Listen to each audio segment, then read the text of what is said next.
no Shabá, né, o sábado, começaram a fazer o uso dos costumes e ritos judaicos.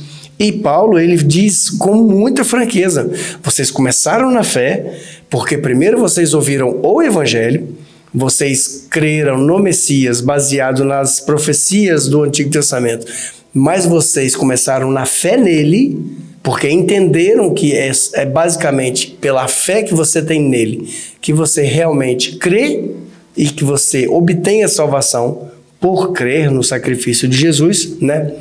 Logicamente que os de Gálatas possivelmente não tinham a leitura que nós temos hoje da carta de Paulo aos Efésios, mas possivelmente Paulo já tinha feito para eles uma explicação bem detalhada, como nós vamos ver mais à frente. Ou melhor, acho que é no capítulo 1, é no versículo 1, na verdade, 1 e 2, eu acho.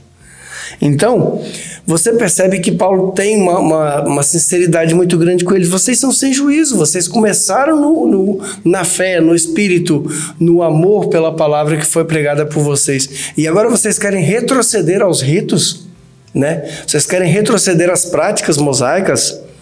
Isso não faz sentido nenhum. Vamos rever o que Paulo escreve em Gálatas capítulo 2, 16. Nós já lemos esse texto nas aulas passadas. Vamos rever agora para você ter um pouco mais de contexto. Paulo já tinha falado com eles no capítulo 2, no versículo 16. Mas sabemos... Olá, graça e paz a todos. Sejam bem-vindos à Casa da Oração Milk. Você está gostando da nossa série? O vídeo já vai começar após a nossa vinheta. E eu aproveito, compartilha, inscreva nesse canal e siga-nos.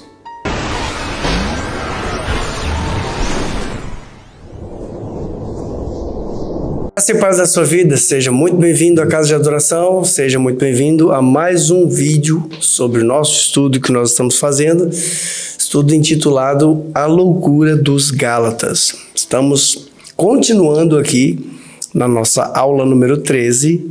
Hoje é o terceiro vídeo dessa série. Estamos falando, discutindo sobre alguns pontos e alguns temas.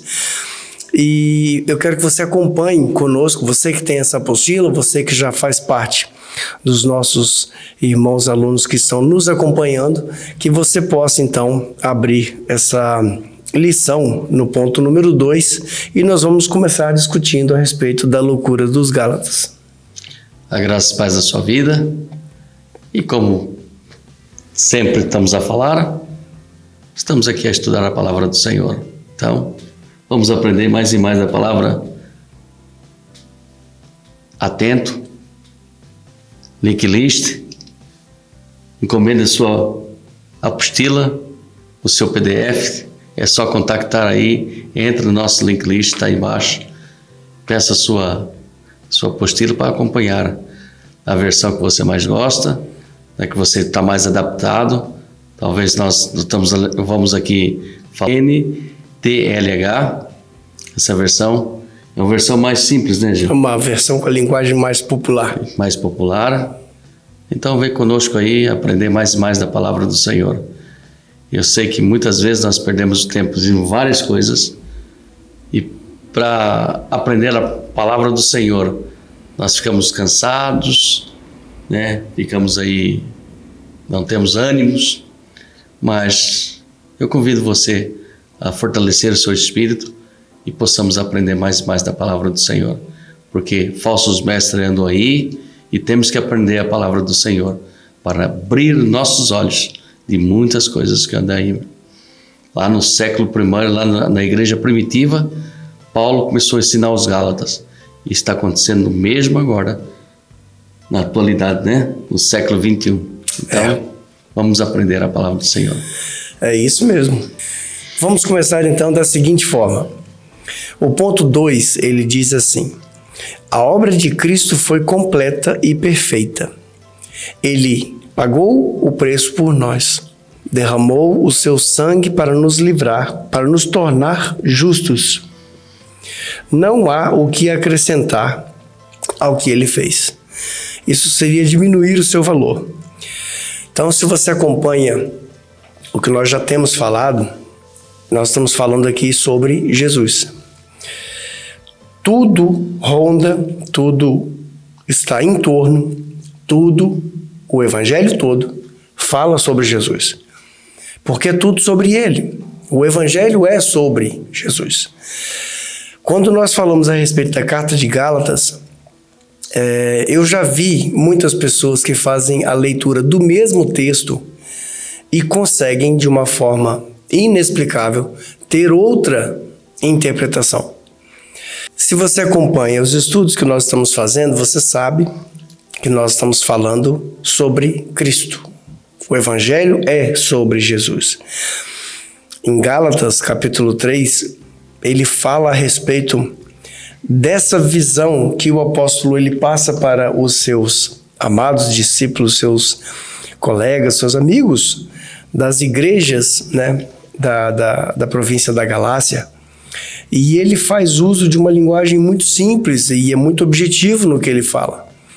Nós lemos há 2 vídeos atrás, no vídeo da introdução, o texto do capítulo 3, desde o versículo 1 até o versículo 9. E nós hoje vamos fazer novamente uso dos versículos 2 até o 5 e depois dos versículos 6 até o 9. Então, não é nós vemos esse texto e lemos da forma mais simples possível. Nós lemos na maior quantidade de versões possível. Seja ela Almeida Revista e Atualizada, Almeida Revista Corrigida, Nova Almeida Atualizada, NTLH, NVI, né?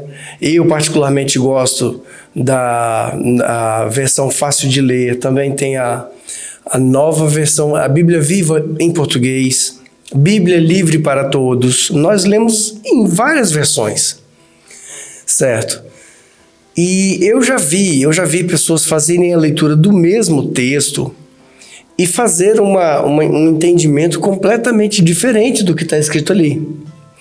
Então é muito importante que você tenha ideia do que está escrito, que você consiga fazer a interpretação do texto, porque basicamente, vamos colocar aí por baixo, 80% do entendimento que você vai ter do estudo das Sagradas Escrituras, ele vem de uma boa interpretação de texto.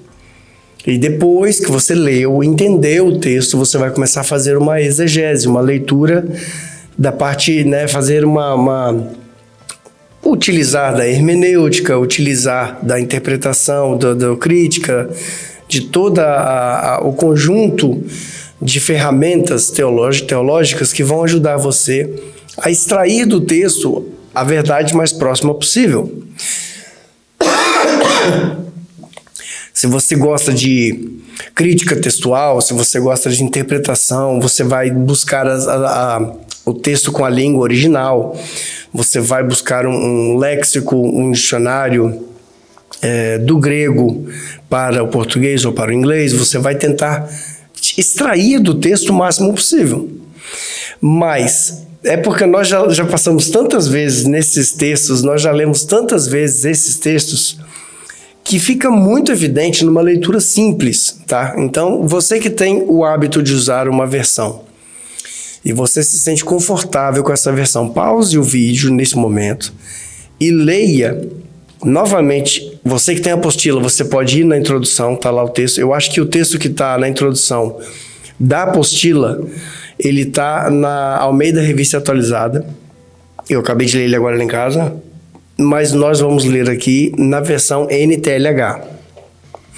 Então pause o vídeo, leia o texto com tranquilidade, as palavras que você não sabe o que significa, pega um dicionário e leia, estude.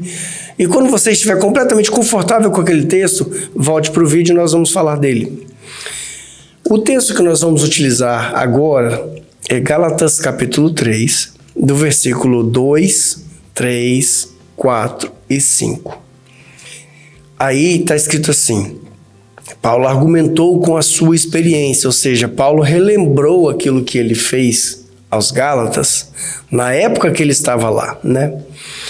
Se eu não me engano, a pregação que foi feita lá na província da Galácia foi no momento em que Paulo estava doente fisicamente. Ele estava, acho que alguma coisa, não lembro se foi nos olhos. Eu já vi algum intérprete da carta, não lembro se foi Timothy Keller ou se foi outro livro de interpretação que eu li, que quando ele usa o termo, mais à frente nós vamos chegar lá no texto, ele fala assim, que eles são amigos, que eles amam-se mutuamente, que Paulo tinha certeza que se fosse necessário, os da província da Galácia arrancariam os próprios olhos para dar a Paulo. Então eu já vi interpretação de alguns estudiosos de dizer que Paulo estava doente dos olhos. Nesse momento ele parou lá para se tratar e Deus abriu então uma porta para o evangelho. Surgiu a comunidade das igrejas da Galácia, né? Lembrando que quando falamos igrejas, naquela época do primeiro século, eram as domus ecclesias, as igrejas nos lares, algumas grandes, algumas pequenas, algumas com muitos, algumas com poucos membros, mas era cheio desse tipo de igreja, né? Não existia templo para o cristianismo nessa época, tá bom? Então você precisa ter isso em mente. E essa amizade gerou neles uma confiança, um amor fraternal muito grande. Então, esse intérprete que eu li, ele fala que muito provavelmente essa doença que Paulo se refere era relativa aos olhos, à visão dele, que ele parou para se tratar, e que ele não tinha dúvida sobre o amor dos Gálatas por ele, que tinha certeza, se fosse necessário, que eles até tiravam os próprios olhos para poder trocar com os olhos de Paulo. Então a carta aos Gálatas é uma carta franca e aberta entre amigos. É uma carta verdadeiramente preocupada de um pastor que ele se doou pela obra, ele fez um serviço de evangelismo muito grande, e você percebe isso nesse capítulo 3. Olha o que ele diz no versículo 2. Como é que vocês podem ter tão pouco juízo? Vocês começaram a sua vida cristã pelo poder do Espírito de Deus e agora querem ir até o fim pelas próprias forças? Será que as coisas pelas quais vocês passaram não serviram para nada? Não é possível. Será que quando Deus dá o seu Espírito e faz milagres entre vocês, é porque vocês fazem o que a lei manda? Não será que é porque vocês ouvem a mensagem do Evangelho, a mensagem, e creem nela? Você percebe que Paulo, ele fala de uma forma muito pessoal, e ele fala de uma forma muito íntima com esses que são seus amigos. Ele realmente tinha uma amizade muito forte com esses, ele estava extremamente preocupado, falando com eles a respeito de algo que eles perderam do início, né, do nascimento daquela igreja, até esse momento em que eles recebem essa carta, porque eles passaram realmente por muita coisa. Eles passaram pela perseguição do Império Romano, eles passaram pela perseguição dos judeus que não criam em Jesus como sendo o Messias.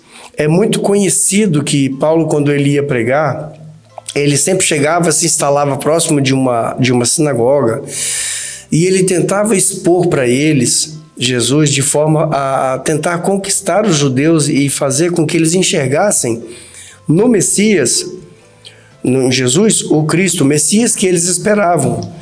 Lembrando que eles não tinham nenhum outro texto para poder fazer a exposição que hoje você tem, né? Porque eles usavam somente o Tanar, somente o Antigo Testamento, né? Essas cartas que nós temos hoje, elas foram, né, juntadas e coletadas e formaram um livro. Fizeram o canon, né? Isso aí já foi muito tempo depois, né? Começou a surgir os primeiros evangelhos como nós conhecemos, né? Hoje nós temos 4, mas surgiram vários evangelhos. E as cartas pastorais que foram aparecendo e aquela seleção toda, isso foi depois do ano 100, com facilidade. Olha, né? A preocupação que Paulo tinha. Ele diz, vocês não têm juízo, vocês começaram pelo poder do Espírito Santo e agora querem fazer suas próprias forças. O que ele quer dizer com isso? Que Jesus é suficiente. reconhecemos Jesus como suficiente em nossa vida, mas queremos fazer mais alguma coisa. Eles queriam fazer mais alguma coisa, circuncisão, fazer alguma coisa, porque os judaizantes estavam infiltrados dentro. Alguns aceitaram Jesus, estavam na igreja de Jesus Cristo, na igreja dos lares, juntamente com eles aceitavam na sinagoga, se convertia ao cristianismo. Naquele tempo não era cristianismo, né? Era a igreja do caminho. Então eles estavam no caminho, né? Eles estavam no caminho, mas aqueles falaram, não, porém vocês têm que olhar para a lei de Moisés. A gente percebe isso no capítulo 15 de Gálatas, né? Quando eles voltam para poder fazer, prestar contas, né, a respeito das igrejas que estavam sendo abertas e tudo, e o pessoal que estava em Jerusalém, né, na igreja, naquele momento quem estava como o líder da igreja principal era Tiago, né, que nós conhecemos como o Tiago, irmão de Jesus. O Tiago maior já tinha sido martirizado por Herodes, e o outro Tiago, conhecido como o menor, estava em outra localidade. Se eu não me engano, foi ele que foi para a Armênia, não sei, mas não era aquele Tiago. Nós do movimento do protestantismo acreditamos que este Tiago que escreve a carta de Tiago, né, às igrejas, que era então o líder daquela igreja em Jerusalém, ele é o Tiago, irmão de Jesus, o irmão físico, né, irmão de Jesus. Então, ali em Atos 15, você percebe que muitos dos fariseus e dos escribas daquela época, eles se rendem, eles entram para o evangelho, mas eles continuam querendo fazer as práticas da lei de Moisés, o rito da circuncisão, a lista de comandos para você comer kasher, né, que a gente fala comer apropriadamente, conforme a linha de dieta do judeu. E esses aqui, os homens da igreja onde Paulo estava, que eram, na sua maioria, tinha lá também alguns, né, vamos dizer, alguns judeus que se aderem ao cristianismo, ao evangelho, como a gente chama, mas a maioria, né, das igrejas, elas eram compostas por gentios, né, por gregos e outros povos de outras nacionalidades, né, os romanos também. Eles então começam a querer incrementar o trabalho de Cristo, eles começam a querer aumentar as obras de Cristo. Eles acham que somente pela leitura daquilo que Paulo ensinou para eles, somente pelo entendimento daquilo que Paulo ensinou para eles, usando ainda o Antigo Testamento, e fazendo então a prática da fé, a prática da adoração litúrgica, segundo aquilo que Paulo tinha passado por lá e ensinado para eles, não era o suficiente. Então, alguns começaram a aderir à ideia da circuncisão, começaram a fazer o culto, então, no Shabá, né, o sábado, começaram a fazer o uso dos costumes e ritos judaicos. E Paulo, ele diz com muita franqueza, vocês começaram na fé, porque primeiro vocês ouviram o Evangelho, vocês creram no Messias baseado nas profecias do Antigo Testamento, mas vocês começaram na fé nele, porque entenderam que é basicamente pela fé que você tem nele, que você realmente crê e que você obtém a salvação por crer no sacrifício de Jesus, né? Logicamente que os de Gálatas possivelmente não tinham a leitura que nós temos hoje da carta de Paulo aos Efésios, mas possivelmente Paulo já tinha feito para eles uma explicação bem detalhada, como nós vamos ver mais à frente. Ou melhor, acho que é no capítulo 1, é no versículo 1, na verdade, 1 e 2, eu acho. Então, você percebe que Paulo tem uma sinceridade muito grande com eles. Vocês são sem juízo, vocês começaram na fé, no espírito, no amor pela palavra que foi pregada por vocês. E agora vocês querem retroceder aos ritos, né? Vocês querem retroceder às práticas mosaicas. Isso não faz sentido nenhum. Vamos rever o que Paulo escreve em Gálatas capítulo 2, 16, nós já lemos esse texto nas aulas passadas, vamos rever agora para você ter um pouco mais de contexto. Paulo já tinha falado com eles no capítulo 2, no versículo 16. Mas sabemos que todos são aceitos por Deus somente pela fé em Jesus Cristo. e não por fazerem o que a lei manda. Assim, nós também temos crido em Cristo Jesus, a fim de sermos aceitos por Deus pela nossa fé em Cristo, e não por fazer o que a lei manda, pois ninguém é aceito por Deus por fazer o que a lei manda. Então, como eu disse para você no início, existem pessoas que é capaz de pegar a palavra que está escrita aqui, lei, e ela interpreta de outra forma, excluindo exatamente a ideia da Torá, da leitura dos mandamentos que Moisés passou para o povo de Israel no Egito e também no deserto, na saída do povo do Egito, passado no Sinai e o deserto, até chegar no que é chamada a Canaã, né? Hoje Israel. O texto começa, né, a carta de Gálatas começa falando a respeito da tal obrigatoriedade da circuncisão, mas algumas pessoas conseguem fazer a leitura desse texto excluindo a lei de Moisés. Não é a lei de Moisés que eles estão falando. Eles estão dizendo aqui sobre a tradição, eles estão dizendo aqui sobre preceitos de homens. O texto está claro, não tem como você tirar uma outra ideia do que está escrito aqui. Ele está dizendo a respeito da lei. Se você disser para mim, não, eu sou judeu, eu creio em Jesus, eu aceito que ele é o Messias e eu aceito o sacrifício que ele fez por mim, mas eu sou judeu e eu vou continuar praticando o judaísmo. Ok, segue a tua vida, segue os teus ritos, certo? E a gente se vê no final de tudo. Se Deus quiser, a salvação vem pela fé. E aí a gente se vê lá. Agora, se você é igreja, se você creu em Cristo pela fé, se você, não, mas eu li todo o Antigo Testamento, eu li o Novo Testamento, eu aprendi, eu tenho certeza disso. Como nós falamos no vídeo anterior, talvez o problema da igreja moderna não seja a prática da circuncisão. Eu espero que ninguém pratique mais a circuncisão, a não ser por necessidade medicinal fisiológica, ok? Né? Eu até citei a brincadeira, o meu filho é circuncidado, por uma questão de necessidade médica. Né? Física, né? Física, exatamente. Mas, poxa, hoje em dia, então, o problema não é a circuncisão, o problema não é mais a lei de Moisés, o tratamento dos dias, as festas, o problema já não é mais a questão da liturgia mosaica. Mas o problema hoje é você viver debaixo de um sistema imperial de certas igrejas, denominações, que botam na sua cabeça que para você alcançar a tão sonhada salvação, você precisa aceitar Jesus e fazer isso. Você precisa aceitar Jesus e, sei lá, ler o livro tal. Você precisa aceitar Jesus e fazer tanto de oferta, de donativos, de dízimo, seja lá o que você quiser chamar. Você precisa aceitar Jesus, mas você não pode faltar na campanha.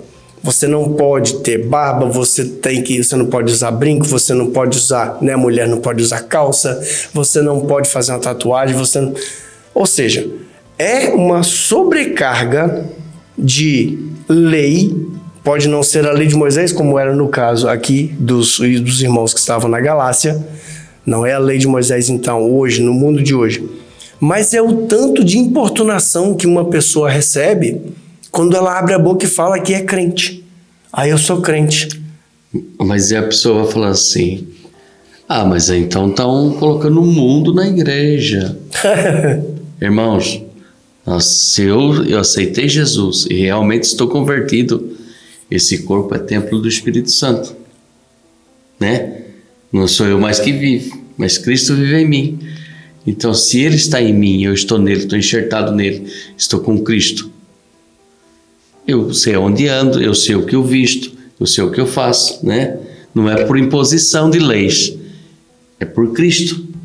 É a minha mudança de vida, é alteração de vida, é uma liberdade em Cristo Jesus. Eu estou liberto das amarras do mundo, eu estou liberto das amarras do pecado, eu estou liberto da ira de Deus, eu estou liberto de várias coisas que Cristo conquistou na cruz.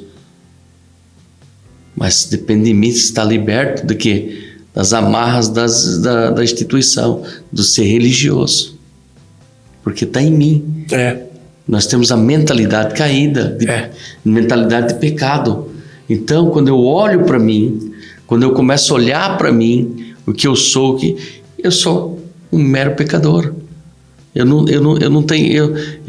valo nada sem Cristo, sem o Espírito Santo em minha vida.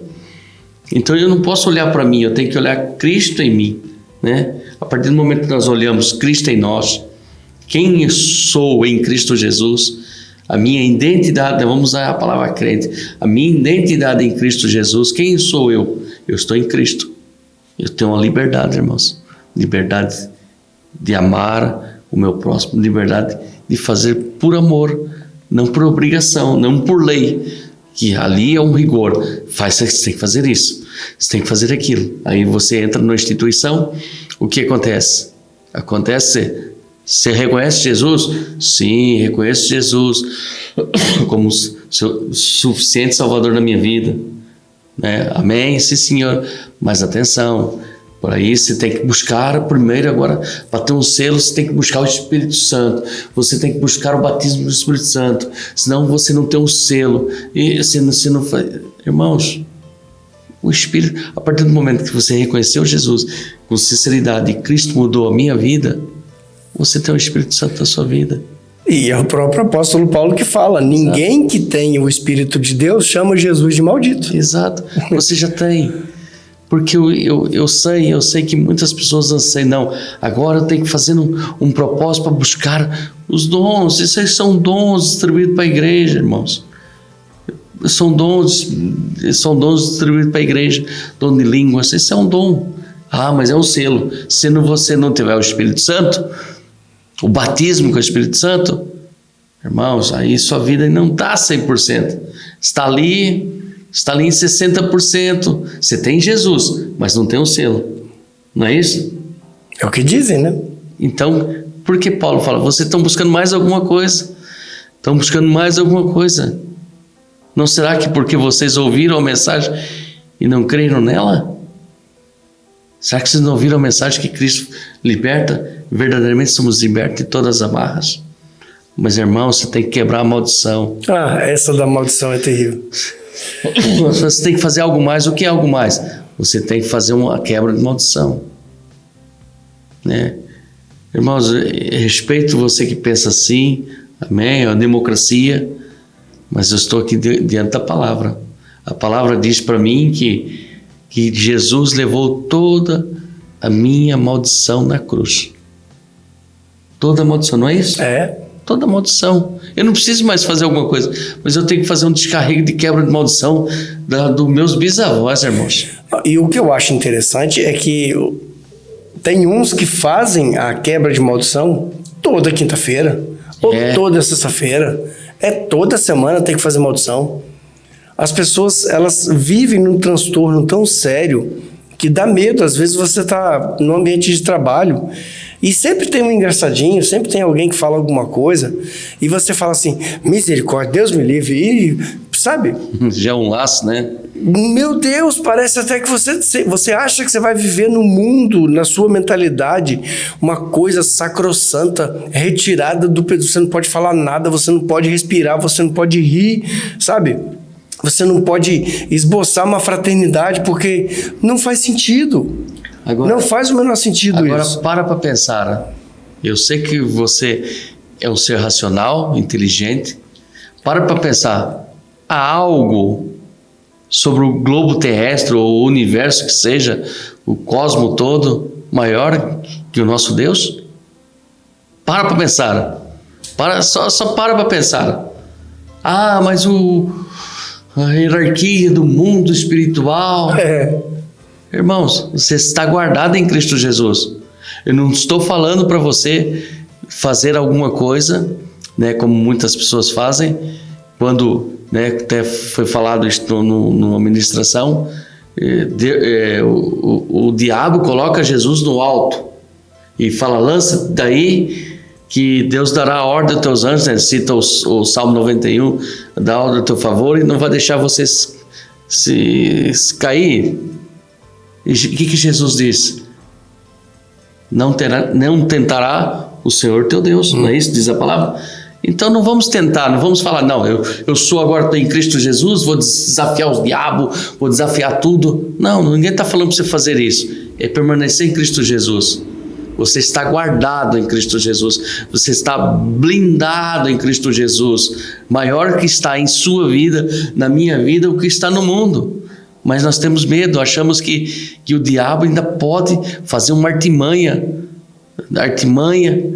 e vai enganar Deus. Não, Deus vai cochilar, né? Não diz no Salmo 21 que Deus não dorme, né? Não descansa. Ah, mas o diabo não descansa. Mas o nosso Deus é maior que ele, né? Se eu tiver essa certeza e essa convicção que eu estou em Cristo Jesus e Cristo está em mim, estou protegido em Cristo Jesus, eu não tenho que estar a desafiar. Fala, não, eu vou falar grosso agora porque eu vou fazer uma oração, vai abalar o céu, uma oração forte para quebrar as amarras do diabo. Irmãos, você não consegue nada. Você pode falar grosso, você pode falar alto, você pode ser 2 metros de altura, 3 metros de altura, forte, grosso, musculado, não interessa. Você é frágil contra o diabo. Mas atenção, eu estou em Cristo. Se eu estou em Cristo, eu posso ser a pessoa mais frágil. Não tem músculo, não tem massa muscular, massa óssea no corpo, um ratítico, né? Mas se eu estou em Cristo, o diabo não toca. Ué, mas se não sou eu mais que vivo, mas é Cristo que vive em mim, qual que é a preocupação? Mas as pessoas, por que nós estamos a falar nisso? Porque a instituição nos ensina, eles impõem medo. Eles impõem o medo, a insegurança, e você tem que fazer algo mais. Vamos fazer o culto de libertação, toda quinta-feira você está lá. E se um pastor chamar, você está lá na frente ainda toda semana, libertando um demônio que está agarrado aí. Um demônio que está agarrado, irmãos. E se você falhar na campanha e der alguma coisa errada, a culpa é sua. Aí você está dando brecha. A culpa é sua. Não vigiou, então. As brechas, né? Irmãos, todos nós temos falhas, mas nós podemos fechar em nosso quarto secreto e confessar a Deus, Senhor, porque na vida de que é nascido de novo, que realmente tem em Cristo Jesus, estes delitos, estes pecados, é um acidente de percurso, não é um hábito, não é algo habitual na minha vida. Então, pronto, eu estou em Cristo Jesus, Jesus me libertou, e eu vou fazer sempre aquela de estimação. Aí não é a brecha, aí você escancarou a porta, o inimigo da sua vida. Então é isso, irmãos. O pecado na vida do crente, daqueles que estão em Cristo Jesus, nós podemos cair, sim. Somos seres humanos frágeis, nós estamos agarrados a esse tabernáculo terreno, que isso aqui é tudo caído, é tudo falho, né? Então, a partir do momento que você tem Cristo Jesus, você está revestido. Você está nele, não está em você. Não é um mérito seu, não é? Não é suas forças. Ah, mas eu vou fazer. Eu vou subir no monte 21 dias de oração, porque eu tenho que quebrar toda a hierarquia de demônio. Irmãos, você não quebra nada. Tem uns que dizem assim, eu vou jejuar até Deus falar comigo. Irmão, você não quebra nada. Irmão, tão simples. Senhor, vá na frente. Senhor, né? Vou voltar no Velho Testamento. Quando a arca estava na frente, quem que ia na frente? Era a arca. Eles não tinham vitória? Quem estava na arca? Era a presença de Deus. E agora a arca somos nós, né? Estamos usando palavra de crente, irmãos. Somos nós, então essa arca somos nós, o Espírito está em nós. Vamos na frente com segurança. Entramos com segurança na presença de Deus. Não é isto? Eu acho que é bem explícito o que está escrito. Exato, e ele está falando isto, falando para mim e para você, é o texto. É o texto, não sei se já leu o Gálatas. Já agora nós estamos aqui. Já estamos do outro lado. Explícito, você começou tão bem, você não tem juízo agora, mas muitos estão ali, irmãos, porque ainda entrou sim na instituição, aceitou Jesus, mas há umas, não vou dizer manobra, que parece ter algo até liviano da minha parte, mas é o dogma da igreja. Ele começa a manobrar. Você tem que fazer isso, você tem que cumprir essas 7 sexta-feiras, você tem que vir aqui, você tem que fazer essa libertação, você tem que fazer aquilo. Então está sempre mais alguma coisa. Jesus, ele só fez alguma coisa na sua vida. só vou para o céu, então pronto. E não foi mais nada. Eu já vi alguns que dizem assim, não, mas olha, Jesus ele só perdoa os seus pecados até o momento que você se arrependeu. Se você aceitou o evangelho, aceitou Jesus, né, como eles dizem, e você agora é crente, daquele momento para cá é responsabilidade sua. Ou seja, Jesus chegou, lavou você, te botou no mundo, agora se vira. E eu, vou virar as costas, eu não tô nem olhando, vou embora. Aí você vive só policiando você mesmo. Você vê como a pessoa, quando tem a mentalidade caída, mentalidade de condenação, não está livre em Cristo Jesus, ele fica assim, sempre assim, apreensivo.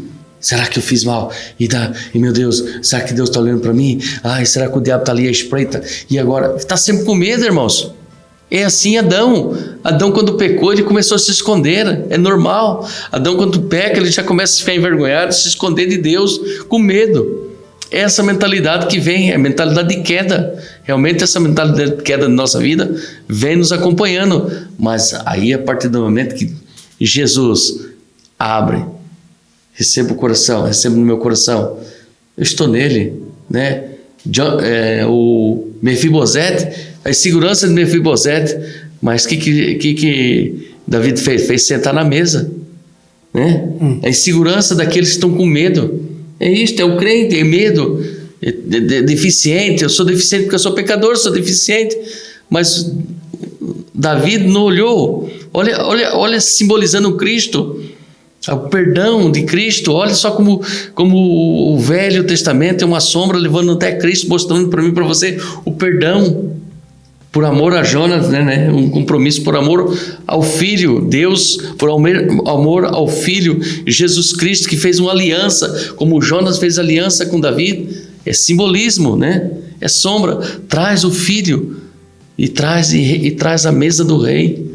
É isso, irmãos. Ele entrou aqui e ele achava, eu sou um cão, como um cão. Mas ele falou, não, a partir do momento você vai sentar aqui na minha mesa. Mas se eu tenho essa mentalidade de queda, eu vou ficar sempre com medo, vendo a minha deficiência, vendo que eu tenho deficiência. E com medo, mas era para sentir bem na mesa do rei.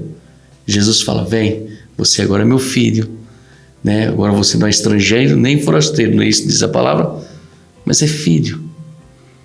João capítulo, do capítulo 1, do verso 11, 12 ali, ele fala, deram o poder de ser chamados o quê?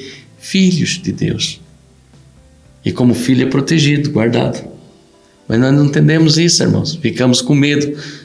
A instituição coloca o pavor, coloca o medo, coloca a insegurança. Cuidado que Deus vai te pegar ali na esquina. Irmãos, se você falhar o culto aqui, irmãos, se você falhar esse culto, porque você não veio? Você perdeu a bênção, irmãos. Então Deus não está lá na sua casa? Deus não está no seio da sua família? Deus não estava com você no trabalho? Deus não estava com você no momento que você estava? Deus está sempre, né? Agora não, irmão, você não veio aqui na igreja. Cuidado, Deus vai te pegar. Vigia, irmão. Você fica até sem ação, com medo. Mas não, estamos em Cristo Jesus. É melhor continuar, João.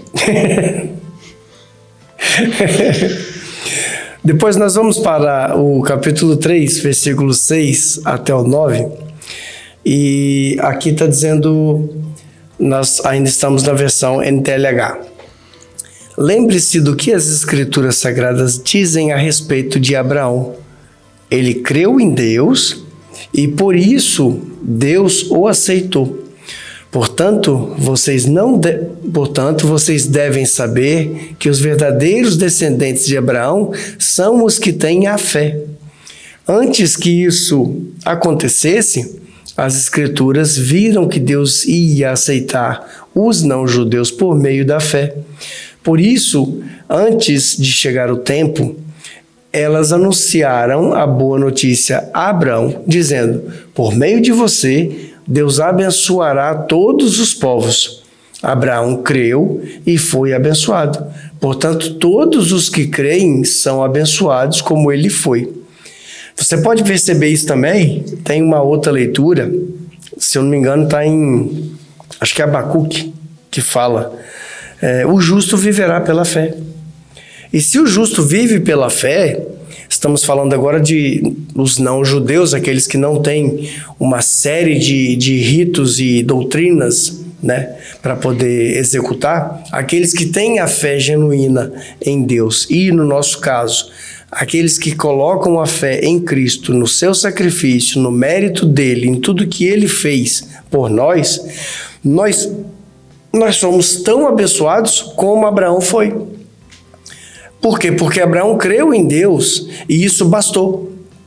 Abraão, ele não sai pedindo uma prova de fé a cada momento. Abraão não sai pedindo uma assinatura, um fato concreto, alguma coisa que aconteça.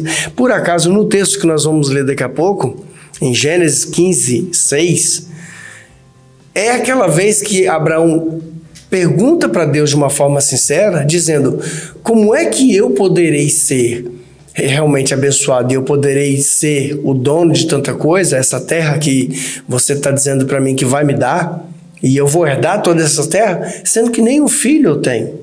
Na verdade, quando eu me for, quem vai herdar as posses que eu tenho vai ser o meu servo mais velho, que era o servo Eliezer, né? Então, Deus fala com ele: não, você vai ter um filho. Você vai ter um filho, você vai ter dele descendência, e você vai ser pai de vários descendentes. Nós conhecemos a história. Primeiro aconteceu o fato com Agar, a serva que era egípcia. Veio o Ismael primeiro. Depois que o garoto estava com 13, 14 anos, ele foi circuncidado. Daí nasceu então o Isaac, né? Então saíram 12 príncipes do lado do Ismael, e depois saiu mais 12 famílias do lado de Isaac. A Sara vai morrer, logo depois a queda de Isaac, né, que a gente chama de sacrifício de Isaac, na verdade, que não houve um sacrifício.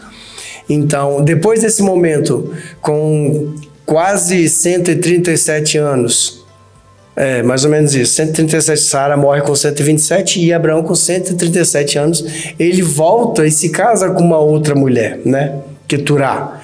Os rabinos, eles explicam que, na verdade, ele retorna para Agar. Agar, ela mudou de vida e mudou de nome. Mas nós não vamos nos basear na tradição judaica agora.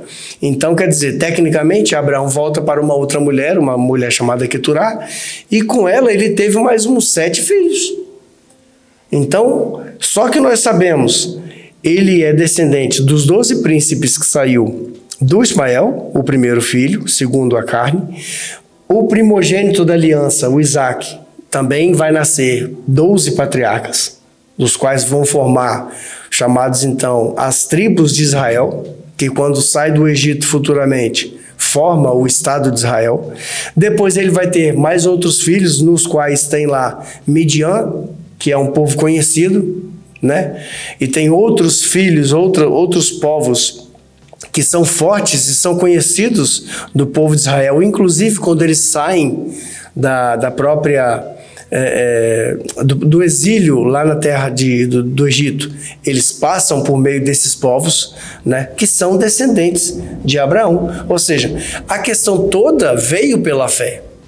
Até então, Abraão não tinha nenhuma escritura para se basear. Ele estava praticamente escrevendo as escrituras, né? Sabemos que a história contada, a história de Abraão foi contada por Moisés. Moisés escreve esse livro.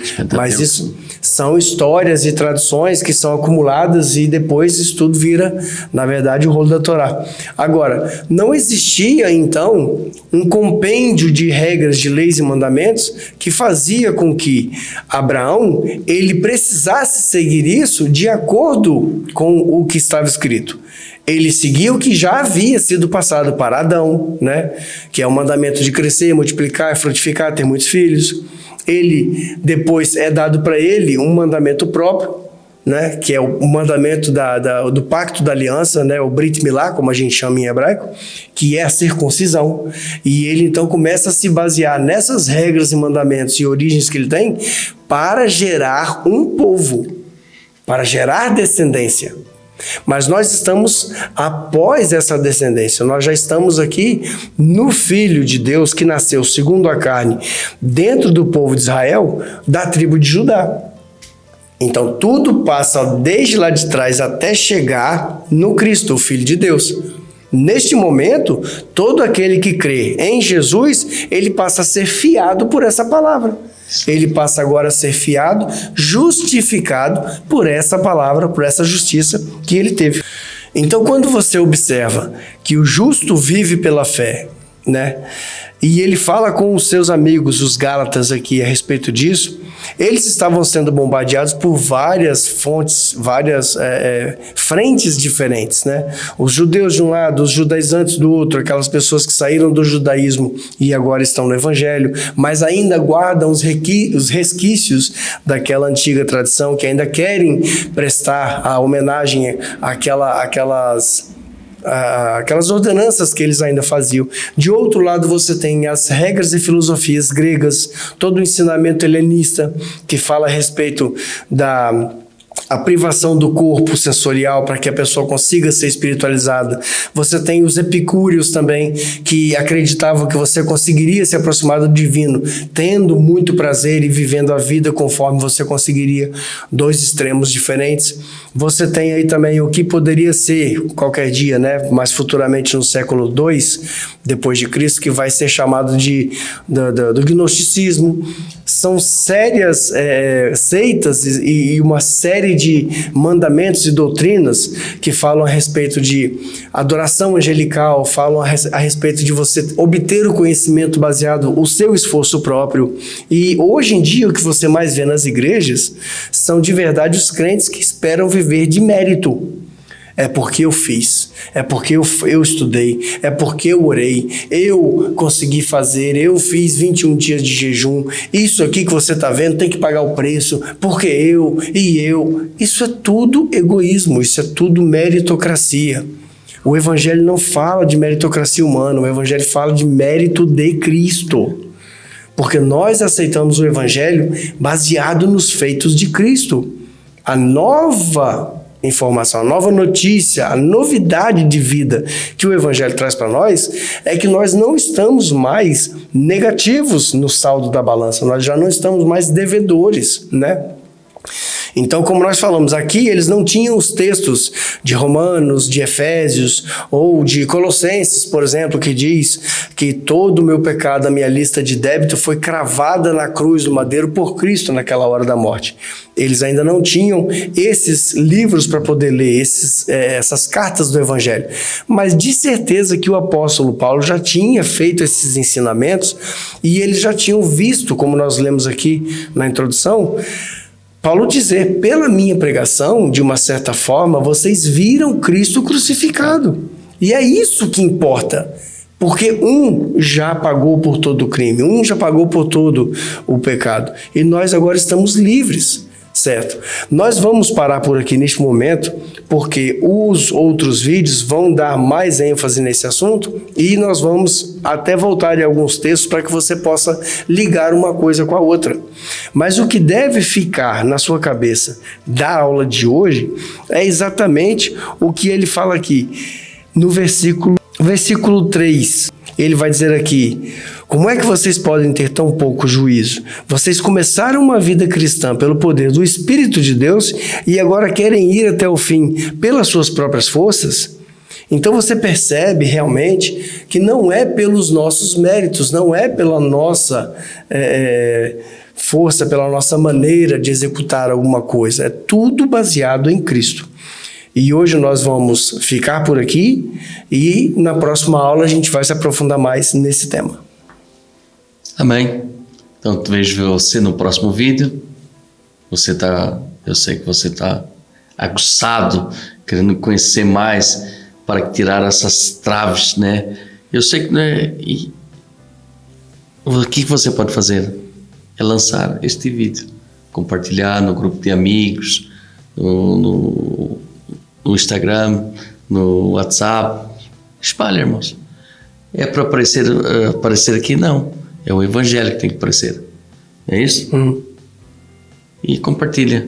E visita lá nossa link e vê lá a casa, né? Veja lá o nosso Instagram, né?